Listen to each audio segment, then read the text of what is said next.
মাননীয় সদস্য জনাব আলাউদ্দিন আহমেদ চৌধুরী, আপনি একটি সম্পূরক প্রশ্ন করুন। মাননীয় স্পিকার, আপনাকে ধন্যবাদ। মাননীয় প্রধানমন্ত্রীর উত্তরের মধ্যে আমি দেখতে পেয়েছি একটি প্রকল্প যথাসময়ে বাস্তবায়ন না করার কারণে কি পরিমাণ ক্ষতির সম্মুখীন হয় ও প্রধানমন্ত্রীকে উদ্যোগ নিয়েছেন। কিন্তু আমার এলাকায় 1998 সালে মাননীয় প্রধানমন্ত্রী একটি প্রকল্প প্রতিশ্রুতি দিয়েছিলেন সেই জনসভার মধ্যে প্রলয়ঙ্করী পাহাড়ি ঢল থেকে মুক্তি দেওয়ার জন্য। আজকে 26 বছরেও সেই প্রকল্পটি আলোর মুখ দেখেনি। সেটি হচ্ছে মুহুরী কহুয়া বন্যা নিয়ন্ত্রণ প্রকল্প। মাননীয় পানি সম্পদ মন্ত্রী প্রতিশ্রুতি দিয়েছেন এই মাসের মধ্যে এটার সমীক্ষা শেষ হয়ে কাজ হবে, আশা করি সেটি হবে। আজকের আমার সম্পূরক প্রশ্নটি মূলত জাতির জনক বঙ্গবন্ধু শেখ মুজিবুর রহমানের নামে বা তার পরিবারের কোনো সদস্যের নামে ফেনীতে কোনো প্রতিষ্ঠানের বা কোনো কিছু জাতীয় প্রতিষ্ঠান নামকরণ না করা প্রসঙ্গে।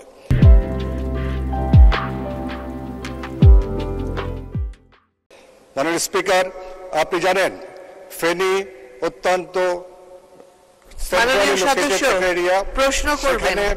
বঙ্গবন্ধুর নামে কোনো শিক্ষা প্রতিষ্ঠান নেই, কোনো নাই। আমি মাননীয় প্রধানমন্ত্রীর কাছে প্রশ্ন, জাতির জনকের নামে ফেনীতে একটি বিশ্ববিদ্যালয় স্থাপন, অর্থাৎ আমরা মাননীয় মন্ত্রীর কাছে চিঠি দিয়েছি। আমাদের ওখানে একটি পরিত্যক্ত বস্ত্রকল আছে প্রায় 30 বিঘা, 30 একর। সেটাতে বঙ্গবন্ধু টেক্সটাইল বিশ্ববিদ্যালয় স্থাপনের কোন পরিকল্পনা মাননীয় প্রধানমন্ত্রী গ্রহণ করবেন কিনা? ধন্যবাদ মাননীয় প্রধানমন্ত্রী। মাননীয় স্পিকার, আমি মাননীয় সংসদ সদস্যকে ধন্যবাদ জানাচ্ছি। হ্যাঁ, 98 সালে যে প্রকল্প আমরা গ্রহণ করেছিলাম সেটা বাস্তবায়ন হয়নি। কারণটা ছিল ভিন্ন। কারণ ওই জায়গা থেকে বেগম খালেদা জিয়া বিএনপির নেতা, তিনি বারবার নির্বাচিত হয়েছেন এবং যখন সে ক্ষমতা এসেছে 2001-এ, আসার পরে আর ওই প্রকল্প আলোর মুখ দেখতে পারেনি। এভাবে সারা বাংলাদেশে অনেক কাজই আমরা যেগুলি শুরু করেছিলাম, সেগুলি যেহেতু আমরা শুরু করেছি সেগুলি আর সম্পন্ন হতে দেয়নি।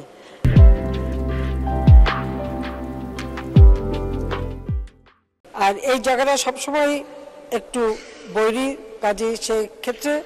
আর এখানকার সংসদ সদস্য হিসেবে খালেদা জিয়া তার নিজের এলাকার উন্নয়নে তেমন কোনো উদ্যোগও গ্রহণ করেনি, বরং আওয়ামী লীগ যখন সরকার আসে তখনই এলাকার যথাযথ উন্নয়ন হয়েছে।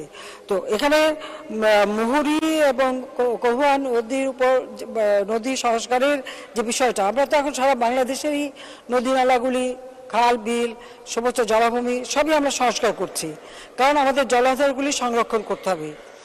আমরা যখন প্রকল্প নিই, এই প্রকল্প নেবার সময় সবথেকে বেশি যেটা গুরুত্ব দিই সেটা হলো এই প্রকল্পগুলি অন্তত পক্ষে পরিবেশ বান্ধব হতে হবে এবং মানুষের জীবন মান উন্নত হতে হবে, সেদিকে খেয়াল রেখেই আমরা প্রকল্প নিয়ে থাকি। শুধু প্রকল্প নেওয়ার জন্য আমরা নেই না, এমন কোনো বিদেশি অর্থায়নেও যদি প্রকল্প আসে তো সে প্রকল্পগুলি আমরা আগে বিবেচনা করি যে তার কতটুকু আমার দেশের জন্য কার্যকর, এর থেকে জনগণ কি পাবে, বা ওই প্রকল্প বাস্তবায়ন হলে তার রিটার্ন কি আসবে, সেগুলো আমরা বিবেচনা করেই তখন গ্রহণ করি। এবং এটা আমার দেশীয় অর্থ হোক, বিদেশি অর্থ হোক, বা যে কেউ যে কোনো একটা প্রস্তাব দিলেই সেটাকে একদম ঝাঁপিয়ে পড়া, সেটা কিন্তু আমি পড়ি না। প্রত্যেকটা প্রকল্প অত্যন্ত সুবিবেচনা করেই নেওয়া হয়ে থাকে।